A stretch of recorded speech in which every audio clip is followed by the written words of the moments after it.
In this Deck Basics video, I'll cover the key summary points involved in creating a deck in Chief Architect.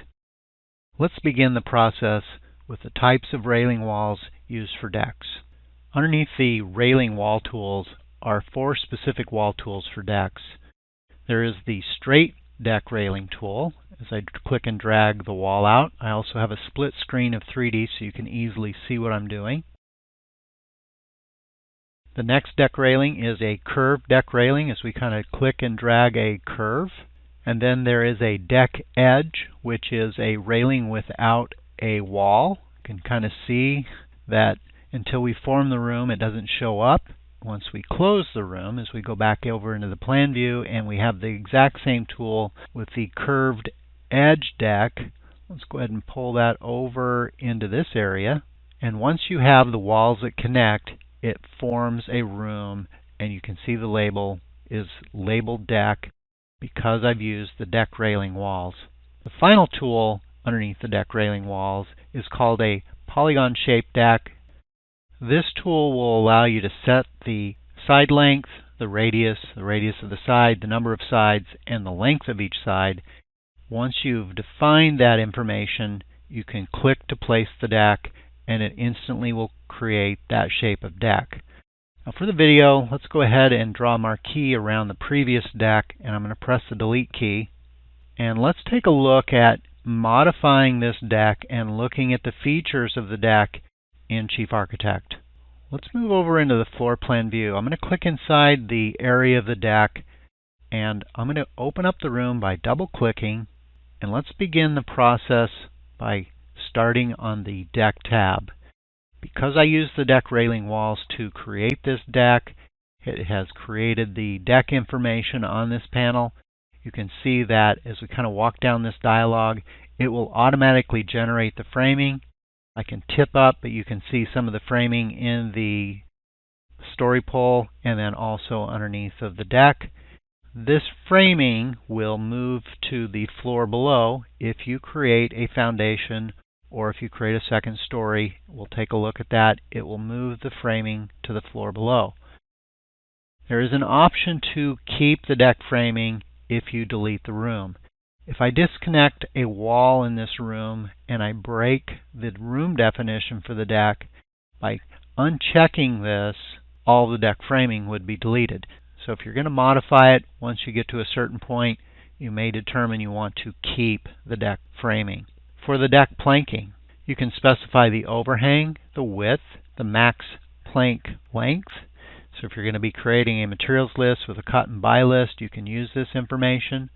The gap between your planks, the plank direction, currently it's automatic, being generated depending on which way the floor joists or the deck joists are going. Number of border planks, and then if those border planks are against walls, you can check that to say no border planks, a herringbone, and then if you're using a treated deck plank. You'll find information about the deck joists. Currently there is a width and spacing. The depth of the joists is going to be defined on the structure panel. Toward the bottom, you'll see planks and joists. Actually, the deck planking is specified if I click the edit button. The material for the planking and then the information for the deck joist currently is a 2x8. Here's where you would change that information if you wanted to adjust either one of the thicknesses or framing members in here.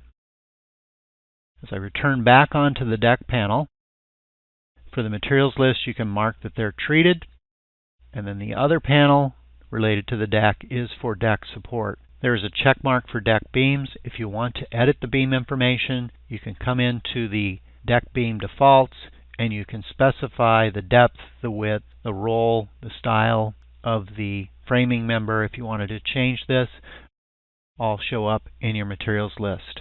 For your deck beams, they can be positioned with joists or under joists. And then there is a spacing. Let's kind of zoom in so we can see this story pole.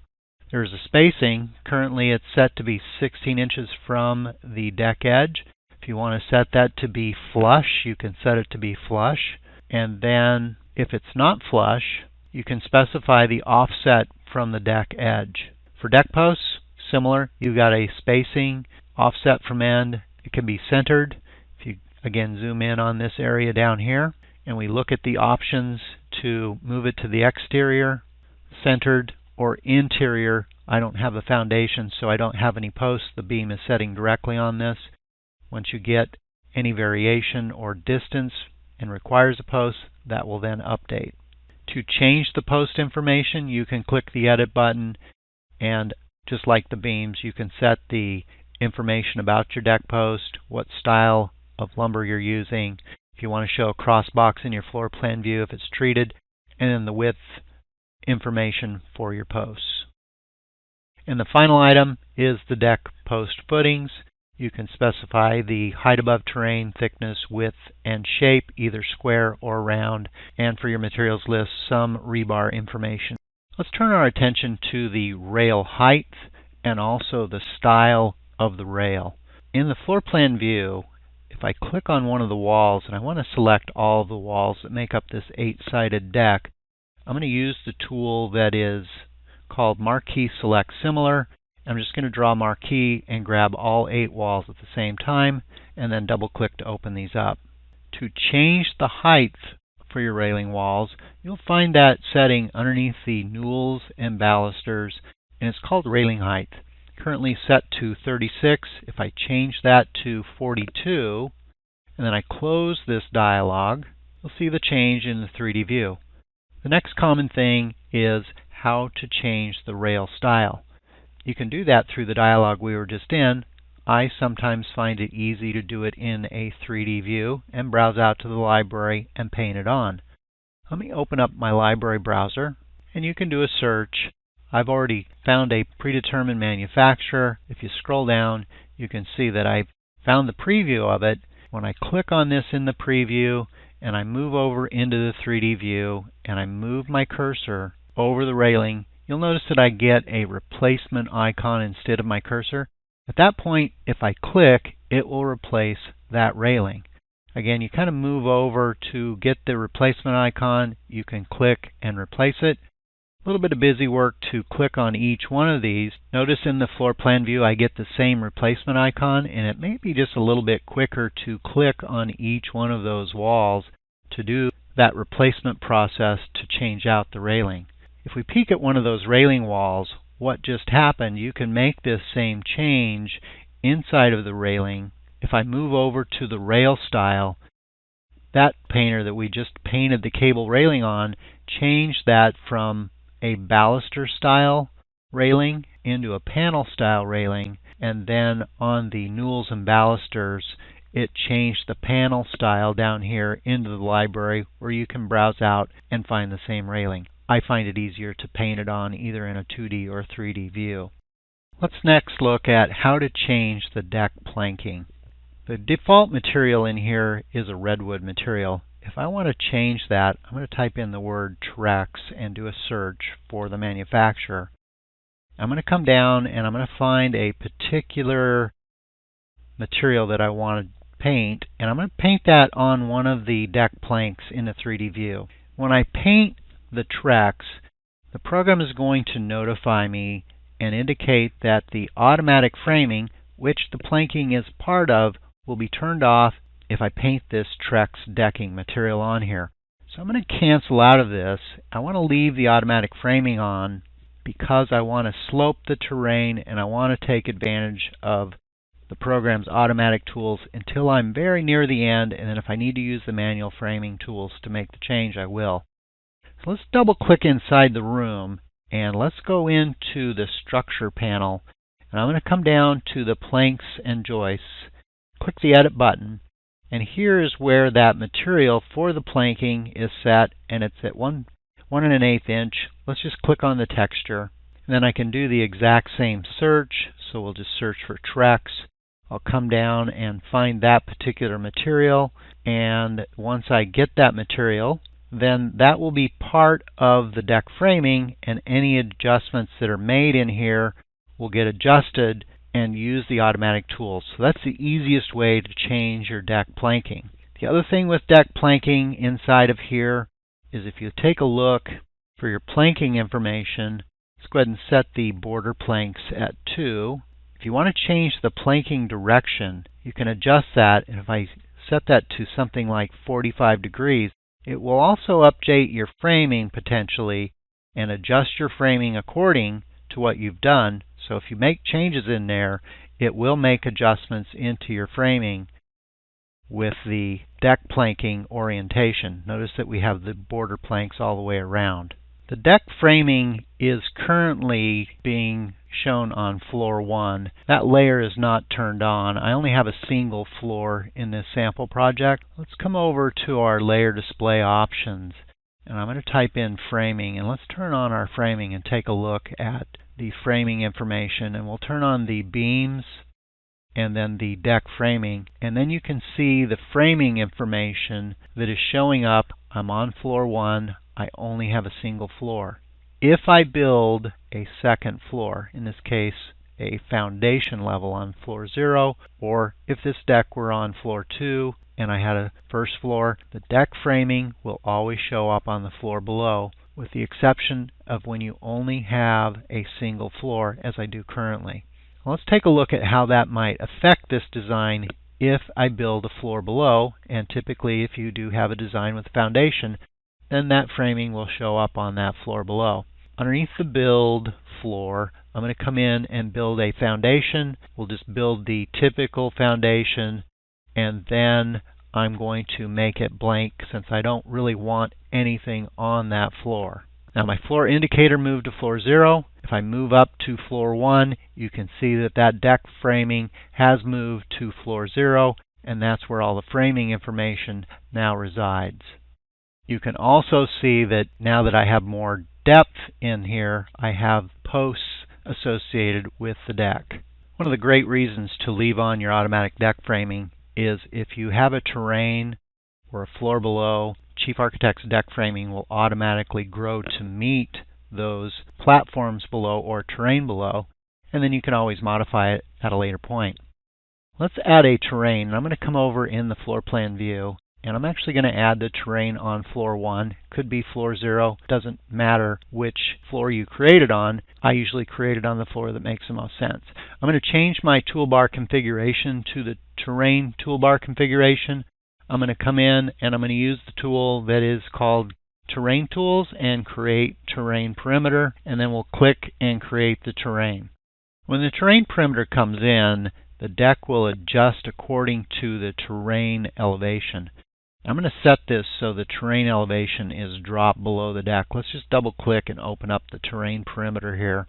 And I'm going to use this setting for the building pad. Instead of using it automatically, I'm going to set the subfloor, which would be the deck platform elevation at 24 inches, and then that's going to adjust the terrain so that it's at a level where you can still see the deck foundation. The next thing I want to do is I want to add a little slope and show how the deck framing will adjust to the slope. So over in the floor plan view, let's use a couple of tools here. I'm going to use the tool called Terrain Elevation Line. I'm just going to come in here and draw the first elevation line, which will have really no impact. It comes in at a relative 0. And then I'm going to draw another line down towards the bottom of the deck. And let's adjust this so that it's a -2 feet below. Actually, let's just make that 1 foot so that it's not so drastic. I want to put a set of stairs on there. So it's adjusted at 1 foot below. So you can now see the slope, and the framing for the deck has now been adjusted so that it follows the terrain. So another good reason to take advantage of those automatic framing tools. If you're going to dimension your deck, let's come back over into the floor plan view. I'm going to select my dimension tool. I'm going to use a specific tool called end-to-end dimension. I'm just going to kind of come out here on the side of the deck. As you work your way around, you can easily dimension your deck using those dimension tools. I'm going to show you how to dimension the center line for your posts once we add a post in the middle, and I'll come back to that. Stairs for the deck. If you select the stair tool, and let's switch our configuration back to the standard configuration. You use the stair tool for your decks. When you click near the edge, and I'll kind of click near this dimension tool just above it, and I click, it will automatically reach the platform and join to the terrain below. And if we kind of rotate off to the front of the deck, let's place another couple of stairs, and I'll show you how stairs can wrap. So I'll click near the edge, and then I'll click near the edge on the other side, and you see if I'm close enough, those stairs will actually miter around. Just by clicking near the edge, then those stairs seem to miter around. When you create a deck, the default in this case is to not create a ceiling or roof. Inside of the deck room, if you do want a roof or ceiling, you'll find that on the structure panel underneath the ceiling category. I'm going to mark that it has a roof. If you have automatic roofs turned on, the program will then build the roof at that pitch for your structure. Now, as we kind of look at this, we have a floating roof, and I'm going to change the railing to be a post to beam style railing so it will go up and support the roof. Let's just do that in the floor plan view. I'm going to click on the wall. I'm going to use the same tool called Marquee Select Similar. That way it will only select those walls. I can double click, open them up, and then on the rail style, I'm going to choose post to beam. You can see in the preview what will happen, and then when we close that, the post to beam will then go up and support that style. So there's a few different options you can do with the rail. If you look at those options back in that dialog, give you a few different options. Railings on decks can be offset. You can also adjust the newel position. Let's pick on 3 of the walls. I'm just going to hold my shift key down, and I'm going to select on 3 of these walls that are facing us, and then I'll double click to open them up. Now, the deck railing wall that we were using was 3.5 inches in thickness. If I want to offset that railing so that the post is on the outside of the joist, I can come over onto the rail style panel, and there's a horizontal offset, and I'm going to put in a negative 3.5 inches. You can kind of see it shift in the preview panel. That will shift it off the deck, and then there's a setting on the newels and balusters panel for a bottom offset for the newel posts. Since I have a 2x8 down in here, I'm going to come in and set a bottom offset. I'm going to put that at -6 inches. You can kind of see that grow, and then when I close the dialog here, you can see how those posts now come down, and I can screw those on the outside of that joist. Now, if you want to adjust the newel spacing, let's kind of take a look at this. Let's broaden this view a little bit. I want to take and maybe add one more post right in the middle in here. If I tap on the wall, there's a setting down here that is Move Newels. And let's click that tool, and when I do that, you can see that I can actually move that, but I want to add one and put it approximately in the middle. So I'm going to come over into my sub-edit menu, and I'm going to click, and I'm going to add a newel. Let's just kind of click off to the side where you can see that positioned. And now if I click on this and I need to press the tab key to get into it, I can now move that around and adjust it.